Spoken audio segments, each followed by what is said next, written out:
Train शुरू होती है और हम न्यूयॉर्क की एक पुरानी बंदरगाह को देखते जहाँ दो वर्कर्स एक पुरानी शिप जिसका नाम मॉर्टिमर था उसे ठीक कर रही थी। इनमें से एक वर्कर वहाँ लगी मेटल की प्लेट निकालने लगता है क्योंकि इसे बेचकर अच्छे खासे पैसे मिल सकते। जैसे ही प्लेट हटाई गई अंदर का प्रेशर जोर से बाहर आता है जिससे ये दोनों पीछे जाकर गिरते। अब मेल वर्कर का कहना था कि सब ठीक है, लेकिन फीमेल वर्कर को शक हुआ क्योंकि उसने कोई अजीब सी चीज उस जगह से बाहर आती हुई देखी और अब अचानक एक जौना सा क्रिएचर फीमेल वर्कर को टकरा कर वहाँ से गायब हो जाता है। उस वर्कर ने अपनी साथी की मदद की, लेकिन जैसे ये लोग आगे बढ़े वो खतरनाक क्रिएचर इनके सामने आ गया। उसका पूरा जिस्म चूहे जैसा था जो अचानक मेल वर्कर पे हमला करके पूरी तरह उसका कान और नाक काट के अलग कर देता है। ये देख के मेल वर्कर पूरी तरह डर गई, भागने की कोशिश कर दी है। वो जब इंजन रूम में आई तो ये चूहा क्रिएचर पहले से वहाँ मौजूद, इसलिए वर्कर को भागना पड़ता है, लेकिन उसका ध्यान नहीं जाता और जल्दी से उसका पैर मरे हुए वर्कर के कटी कान पर आ जाता है जिससे वो फिसल कर नीचे गिर गई। वो उसी जगह पर गिरी थी जो अभी इन लोगों ने खोली थी। बड़ी मुश्किल से वो ऊपर झाँक कर दिखती है जहाँ वो चूहा क्रिएचर इसको देख रहा था और बदले ही बल वो नीचे छलांग लगा देता है। इसके बाद सीन शिफ्ट होकर आया एक लड़की सेलिना पर जो घबराते हुए भाग रही थी। रिवर टर्मिनल पर आकर जहाज के वर्कर से बात करती है। वो उसे हाँफता हुआ देखकर पूछता है, क्या तुम्हें कोई परेशानी है?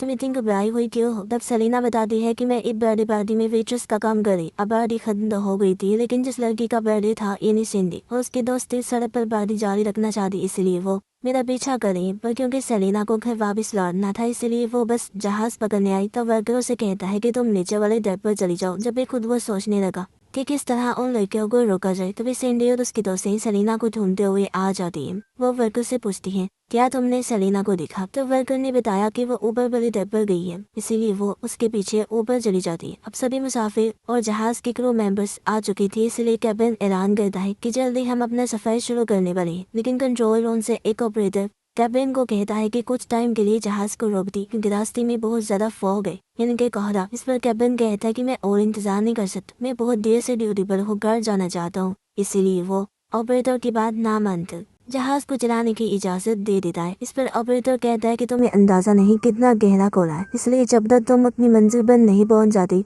मुझसे राब्ते में रहना। जैसे ही उनका सफर शुरू हुआ सब मुसाफिर अपनी अपनी सीटों पर बैठ जाते। इनमें से एक नर्स भी थी जो देखती है कि एक बुरा आदमी उसके सिर पर सो रहा है। जैसे ही वो उसके पास से बुरा आदमी एकदम जाग गया। वो काफी डरा हुआ था। उसका हाथ पकड़ के कहता है कि ये जहाज कर्स्ड है, इनकी शराबी। लेकिन जाहिर है नर्स ने उसकी बातों को सीरियस नहीं लिया। अब नीचे वाले डेक पर सेलिना अभी भी छुपी हुई जहाँ वो उस वर्कर से फिर बात करती है। उसने बताया कि मैंने अपने सपनों को डायरी में लिखा हुआ है, लेकिन कभी मैं उनको पूरा नहीं कर पाई। अब एक आदमी जो जहाज के दूसरे हिस्से में था जिसने बड़े से मास्क वाला कॉस्ट्यूम पहना हुआ था, वो थोड़ा आराम करने के लिए दूसरे डेक पर चला गया। वो जब एक जगह पर बैठा हुआ था तो उसे किसी की सीटी बजाने की आवाज आती है। उसने उठकर जब चेक किया तो वहाँ कोई भी नहीं था, मगर जब वो दोबारा सिर पर बैठने लगा तो देखता है कि उसका मास्क सिर पर नहीं बराबर के सामने रखा हुआ है। मास्क लेने वजह से आगे बढ़ा तभी वो क्रिएचर उसके पैरों पर हमला कर देता है जिससे वो पूरी तरह घायल हो गया। अब क्रिएचर वहाँ पूरी मशाल पीछे से उसके सर में घुसा देता है। मशाल सर के आर पार हो गई और उसके चेहरे का बुरा हाल हो गया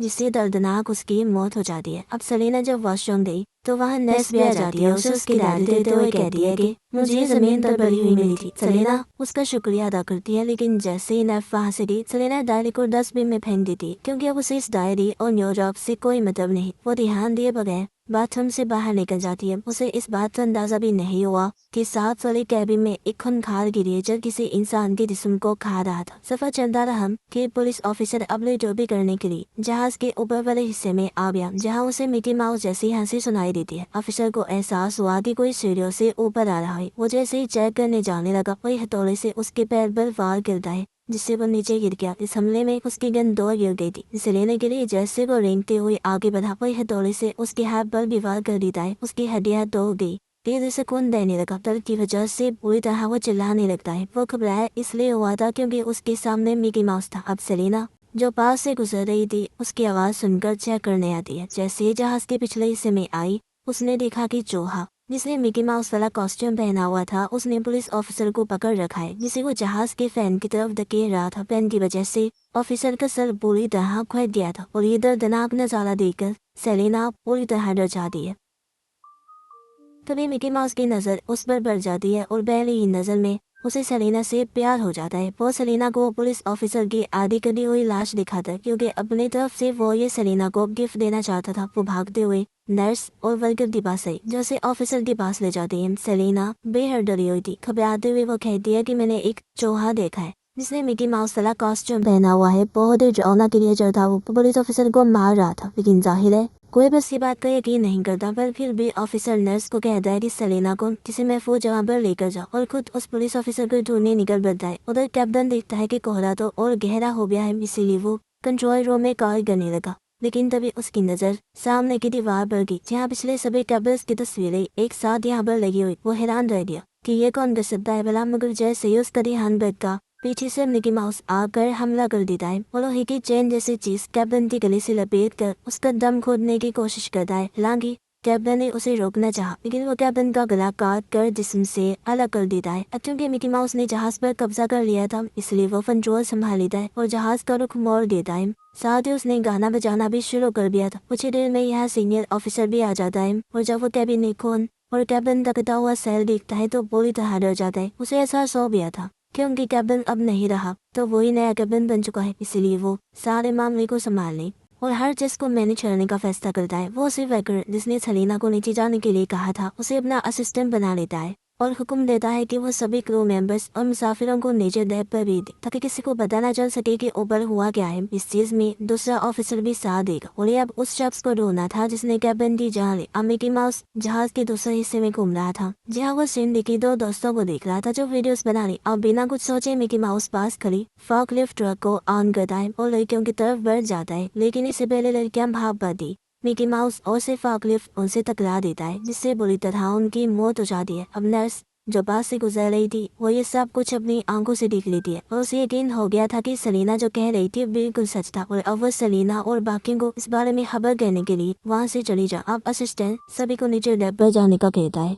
सारे मुसाफिर जब अंदर चले गए तो सेलिना, असिस्टेंट और नर्स भी अंदर जाने की कोशिश कर भी है, लेकिन डोर अंदर से बंद हो गया था जिस वजह से मुसाफिरों में अफरा तफरी मच गई। इसी घबराहट में एक क्रू मेंबर चिल्ला देता है कि कैप्टन को मार दिया गया है, जिससे मुसाफिरों में घबराहट वाला माहौल बन गया क्योंकि उन्हें लग रहा था कि किसी ने जहाज पर हमला कर दिया है। ये देख ऑफिसर सबको शांत करता है और समझाने लगा कि हम सब एक साथ ही जिएंगे और मरेंगे। उसकी बात पूरी भी नहीं हुई थी कि पीछे से मिकी माउस उसकी गर्दन में झाड़ू घुसा देता है और हमेशा के लिए उसका मुंह बंद कर देता है। जैसे ये लोग इस डरावने मिकी माउस को देखते हैं तो पूरा क्रू उसे मारने के लिए उस पर झपट पड़ता है, मगर मिकी आग बुझाने वाली पाइप का इस्तेमाल करके खुद को बचा लेता है और सबको पीछे हटने पर मजबूर करता है। अब जब पूरी जगह पानी से भर गई तो मिकी उस पर बिजली के तारे फेंक देता है जिससे सबको बुरी तरह बिजली के झटके लगने लगते हैं। और अब ये खौफनाक नजारा देख सेलिना, असिस्टेंट और नर्स दूसरे डेक की तरफ भाग जाती है जहाँ उन्हें सिंडी एक बेंच पर सोई हुई है। अब ये भयानक मंजर देखकर तीनों बात चाहते हैं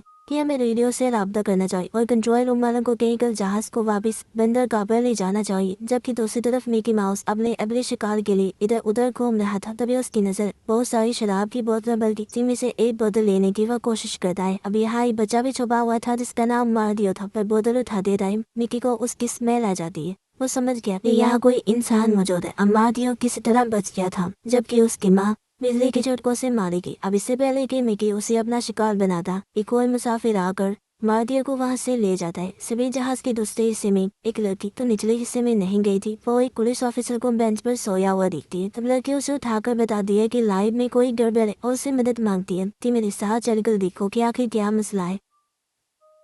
लेकिन उनकी बदकिस्मती ये थी कि यहाँ मिकी माउस एक अलमारी में छुपा हुआ था। जैसे ही दोनों उसके पास आई मिकी ब्लेड से पुलिस ऑफिसर के जिस्म पर गर्द लगा देता है जिससे उसका इतना खून बहा कि दर्दनाक उसकी मौत हो जाती है। ये भयानक मंजर देखकर लड़की ने भागने की कोशिश की, लेकिन पहले ही मिकी एक रॉड से उसका गला काट देता है। अब सेलिना और उसके साथी कैबिन में जाने लगती है, जिस बीच सेंडेन से अलग हो गई। देख सेलिना उसे ढूंढने के लिए वापस जाने का फैसला कर दी। रास्ते में उन लोगों की मुलाकात मार्डियो और उससे मुसाफिर से हुई। वो बताते हैं कि हम किसी तरह बिजली के झटकों से बच गए थे। अब असिस्टेंट और लोगों को कैप्टन के कैबिन में ले जाने लगा। सीनियर ऑफिसर रेडियो ठीक कर रहा होता है ताकि वो कंट्रोल रूम से राब्ता कर सके, पर तभी उसे अजीब सी आहट आई। उसने जब देखा तो मिकी हाथ में टीवी उठाए खड़ा हुआ था, पर कुछ भी समझने से पहले मिकी टीवी को उसके सर पर फेंक देता है, जिससे बुरी तरह उसका सर कुचला गया और सीनियर ऑफिसर की वही मौत हो जाती है। अब फन करने के लिए मिकी टीवी के ऊपर खड़ा होकर नाचने लगता है। उधर सिंडी अकेली इधर उधर भटक रही थी। अब जब शराब का नशा उतरा तो उसे एहसास हुआ कि मैं सबसे बिछड़ गई। परेशान होते हुए वो अपने ग्रुप से कॉल करने की कोशिश करती है, लेकिन यहाँ तो सिग्नल से नहीं आ रही थी। वो फिर भी आगे बढ़ती रही। इस बात से अनजान थी कि मिकी उसके आस पास ही है। वो जब थोड़ा बाहर निकली तो थोड़ी बहुत सिग्नल्स यहाँ आ रही थी। उसकी दोस्त ने एक तस्वीर भेज हुई थी, जिसके पीछे मिकी खड़ा झांक रहा था। सिंडी जब गौर से देखती है तो मिकी को देखकर पूरी तरह डर गई। चलते हुए गलती से वो उसी कॉस्ट्यूम के मास्क से टकरा जाती है, जिसे सिंडी ने उठा लिया था। मास्क लड़की ने सर पर पहना हुआ था, इसलिए अचानक लड़की का कटा हुआ सर उसके सामने गिर जाता है। जो देख वो जोर से चीख मार देती है। मुझे से पीछे हरी अपने एक दूसरे दोस्त की लाश को लटका हुआ दिखती है, जो खून में लपट थी। अब सिंडी डर से कांप उठती है और तभी उसके सामने मिकी भी आ जाता है, जिसने हाथ में लोहे का हथियार उठाया हुआ था। उस पर हमला करने ही वाला था कि तभी सिंडी एक टाइम पर भाग जाती है। उसने दरवाजा बंद कर लिया था, जहाँ से वो मिकी का मजाक बनाने लगती। तुम कितने बदसूरत और सुस्त हो, मुझे पकड़ भी नहीं पाई। और बड़े लोगों को खून से लिखा हुआ एक डरावना मैसेज मिलता है कि चीखना आपकी दिल की ख्वाहिश है, जिससे माहौल और भी डरावना हो गया। उन्हें बड़ी खबर मिली कि रेडियो टंकी तोड़ चुका है, तो उसे ठीक नहीं किया जा सकता, यानी कि अभी लोग पेट्रोल और शराब बंद नहीं कर पाएंगे। वो घबरा गई। किसी को भी समझ नहीं आ रही थी कि अब को क्या करे। अचानक सेलिना का पैर एक हाथ ने पकड़ लिया था, जिससे सभी जाग जाते, लेकिन पता चला कि ये हाथ उसे बुरे आदमी का है, जो नर्स को बता रहा था कि ये जहाज शराबी थे। पूरा आदमी यहाँ छुपा हुआ था, इसलिए बच गया। वो अब लोगों को बताता है कि मैं उस चूहे मिकी माउस को जानता हूँ, जो सबको अपना शिकार बना रहा है। वो बताता है कि उस चूहे का असली नाम स्केमबोट ट्विली है। और अब वो पूरी कहानी बताने लगा कि 1950 के टाइम में उसे अजीब से चूहे के बारे में पता चला था। इन जहाज मोदी मलमी उस चूहे जैसे क्रिएचर को रखा गया था, जो मिकी माउस जैसा लगता था। कैप्टन की मुलाकात इस क्रिएचर विली से जहाज में ही हुई थी, जहां उनकी काफी गहरी दोस्ती हो गई। कहा जाता था कि विली को बच्चों और बड़ों को हंसाने के लिए रखा गया था, इसलिए जो लोग भी इस जहाज मोदीमल में आती थी वो चूहे से काफी खुश होती। कैप्टन को भी उससे काफी प्यार से रहता था और उन्होंने कई सारे सफर एक साथ की। लेकिन एक दिन खतरनाक तूफान आया, जिसमें कैप्टन की मौत हो गई, जिस बात से विली काफी दुखी हो गया, क्योंकि उसका अपने दोस्त कैप्टन के अलावा और कोई नहीं था। और अब वो इस मोदीमल जहाज में अकेला ही रह गया था। वो कई सालों तक एक बॉक्स में बंद रहा, लेकिन अब किसी तरह आजाद हो गया है। मगर हम जानते हैं कि कहानी की शुरुआत में उन दोनों वर्कर्स ने उसका दरवाजा खोलकर वर्दी से उसे आजाद कर दिया।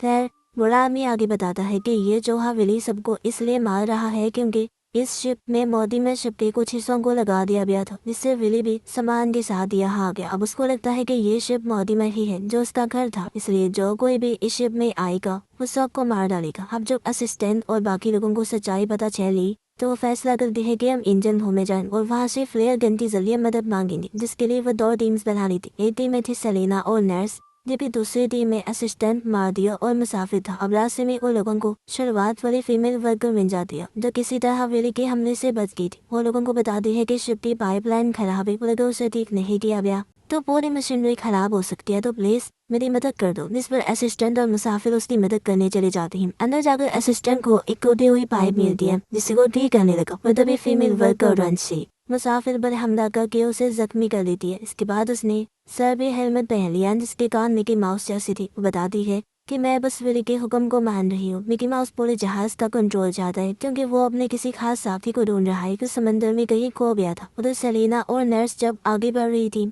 तो उनके ठीक ऊपर की छत पर विली भी चलने लगता है। तो देखा जब उन्हें एहसास हुआ, वो चुपचाप जाने की कोशिश करती है, और तभी नर्स का पैर वहाँ लेके टीम पर आ जाता है। लेकिन इससे पहले वो डर से चीख मार पहले ही सेलिना उसका मुंह बंद कर देती है और नर्स खुद को शांत रखने की कोशिश करती है। तभी उन्हें सामने फ्लेयर का बॉक्स नजर आया, जो उठाने के लिए सेलिना आगे बढ़ती है, पर तभी उसे पीछे किसी के जोर से सांस लेने की आवाज आती है। कुस्तन जब मुड़ के देखा तो विली खड़ा था। उसने हाथ में फूलों से बना एक गुलदस्ता उठाया हुआ था, जो वो सेलिना को देना चाहता था गिफ्ट के तौर पर। लेकिन डरा देने वाली बात यह थी कि वो गुलदस्ता फूलों का नहीं बल्कि इंसानी कानों का बना हुआ था, जो देखकर सेलिना डर से चिल्ला देती है। लेकिन इस मौके का फायदा उठाकर नर्स पेचकस से विली पर हमला करके उसकी आँख फोड़ देती है, जिससे वो जख्मी हो गया, दर्द में चिल्लाने लगा और नर्स पर हमला कर देता। लेकिन उसे कुछ भी करने से पहले सेलिना लोहे की रॉड से उस पर हमला कर देती है, जिससे मिकी माउस दूर जाके दिया। तो मौका पाकर दोनों वहाँ से बाहर, पर इन्हें पता चल चुका था कि फ्लेयर बॉक्स में ना तो गन है और ना ही फ्लेयर, क्योंकि फीमेल वर्कर ने पहले ही वो चला ली ताकि कोई भी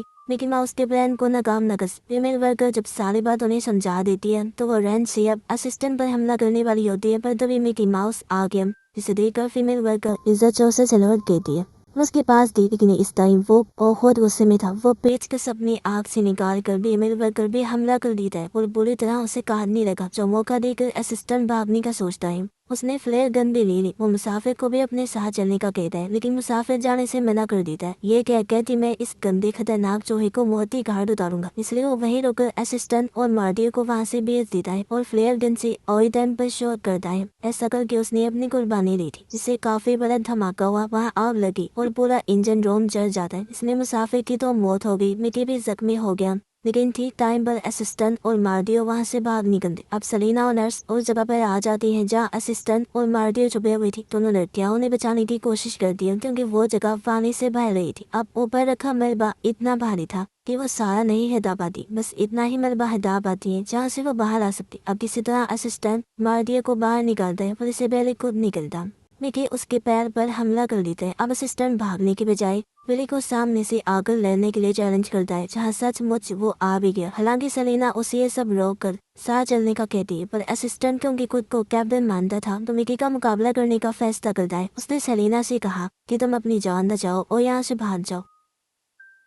फिर एकदम विली ने असिस्टेंट पर हमला कर दिया और दोनों भिड़ गए दूसरे से। असिस्टेंट ने अपनी कुर्बानी दी थी लेकिन उसकी मौत से सेलिना बहुत दुखी होती है और न चाहते हुए भी उन्हें भागना पड़ता। नर्स उसे कहती है कि मिकी मरा नहीं होगा, वो फिर आएगा और शिप में बचे लोगों को मार डालेगा। इसलिए दोनों सोचने लगती हैं कि आखिर कैसे मिकी से लड़ा जाए। तभी मार्डियो एक तस्वीर दिखाता है जो 1950 के टाइम की थी। उन्होंने देखा कि कैबिन के साथ विली के अलावा एक और चौहा भी था। अब लगता है कि तूफान के दौरान शायद वो दूसरा चौहा समंदर में गिर गया हो और विली उसकी तलाश कर रहा। अब ये सुनकर सेलिना को विली को बचाने का आइडिया आता है, इसलिए वो कपड़ों की तलाशी लेने लगी, जहाँ उसे एक सफेद रंग के कपड़े मिल गए जिसके ऊपर ब्लैक डॉट बने हुए। सेलिना सोचती है कि ये मिकी माउस जैसे दिख रही और मेरी प्लान के हिसाब से एकदम परफेक्ट है, इसलिए वो विली का ध्यान अपनी तरफ करने के लिए उस ड्रेस को पहन लेती है। नर्स और मार्डियो शिप के ऊपर आ गई, जहाँ वो एक दूसरे जहाज को कुछ दूर से गुजरता हुआ देखती। कैप्टन से मदद मांगने के लिए नर्स ने हाथ हिलाया, वो इन्हें देख लेता। वो जवाब में हाथ हिलाकर उनकी मदद करने के लिए आने लगता है, पर तभी नर्स को किसी के सांस लेने की आवाज है। डरते हुए जब उसने पीछे उड़ के देखा तो वहाँ विली खड़ा था, सीधा का रॉड पकड़ा हुआ था नर्स पर हमला करने के लिए। वो आगे बढ़ता है, हमले से बचने की कोशिश करती है लेकिन फिसल कर गिर जाती। अब इससे पहले विली नर्स की जान लेता, तभी उसे शेरडी की आवाज है और कोई उसका नाम पुकारने लगता। हम जानते हैं कि ये सेलिना है। मिकी ने जब देखा तो सेलिना मिकी जैसा हुलिया बनाकर उसके सामने खड़ी होती है। वो विली को ये दिखाने की कोशिश कर रही थी कि मैं तुम्हारा खोया हुआ साथी। अब जैसे वो पास आने लगा, सेलिना हथौड़े से उस पर वार करती है लेकिन बदकिस्मती वो बहुत चालाक है, फौरन सर पर हट कर बैठ जाता है। सेलिना नर्स की मदद करने लगी जिस वजह से मार्डियो अकेला रह जाता है। अब विली उसके पास आकर मार्डियो को जहाज से नीचे पानी में फेंक देता है। सेलिना जल्दी से भागी उसे बचाने के लिए, लेकिन उसका पैर फिसल गया और वो शिप के किनारे से लटक जाती है। विली लोहे के रॉड से उसे नीचे गिराने वाला था, पर सेलिना को देखकर उसे अपने तूफान में खोई हुई शादी की याद आ जाती है, इसलिए वो सेलिना को धक्का ना देकर उसे रॉड की मदद से ऊपर खींच लेता है और कुछ इस तरह उसकी जान बची। सेलिना को इम्प्रेस करने के लिए कि वो भी उससे प्यार करे, इस बार विली उसे असली भूल देता, लेकिन नर्स जिसे होश आ गया था वो गुस्से में विली पर चिल्लाने लगती है। इससे विली का ध्यान भटक गया। तब मौका पाकर सेलिना कैंची से उसके सर पर वार कर दिया। इससे विली को गुस्सा आ गया, लेकिन फिर भी वो अलविदा कहकर समंदर में गिर दिया और इस तरह उसका खात्मा हो जाता है। उसी से सेलिना और नर्स गले मिलती है। इसके बाद वो जाती है मार्डियो को बचाने, जो समंदर में एक डस्टबिन पकड़ने की वजह से बच गया था। कुछ घंटों के बाद एक जहाज वहाँ आकर तीनों को बचा लेता है। मार्डियो की डर भी आ गई थी और उन दोनों को शुक्रिया अदा करती है अंतिम बेटी की जान बचाने के लिए। जाने से पहले मार्डियो सेलिना को उसकी डायरी देता है जो उसे कूड़ेदान से मिली थी। डायरी फिर से पाकर वो खुश हो जाती है और फैसला करती है कि ना मैं न्यूयॉर्क छोड़ूंगी और अपने सपनों को भी पूरा करूंगी। मगर खतरे का उसे अंदाजा नहीं था क्योंकि दो कचरे में विली का जिस्म मिला था और चमका देने वाली बात तो ये थी कि वो अभी भी जिंदा और उसकी सारी चौके ठीक हो गई थी। सिर्फ यही नहीं बल्कि उसका खोया हुआ साथी भी अब उसके सामने आ गया था। खतरा साफ नजर आ रहा था कि न्यूयॉर्क शहर में चोहों की अब बहुत बड़ी तबाही आने वाली है, क्योंकि अब दोनों चैन से नहीं बैठेंगी। अपना बदला लेने के लिए वो किसी भी हद तक चले जाएं। तभी कंट्रोल रूम के रेडियो में मदद के लिए कोई आवाज लगाता है। ये कॉल दरअसल असिस्टेंट की थी जो विली से लड़ाई करते हुए बच गया था। वो अभी जहाज में फंसा हुआ है, इसीलिए ऑपरेटर उसे बचाने के लिए फौरन निकल पड़ता है। और इसी के साथ ही ये मूवी भी इधर ही खत्म हो जाती है।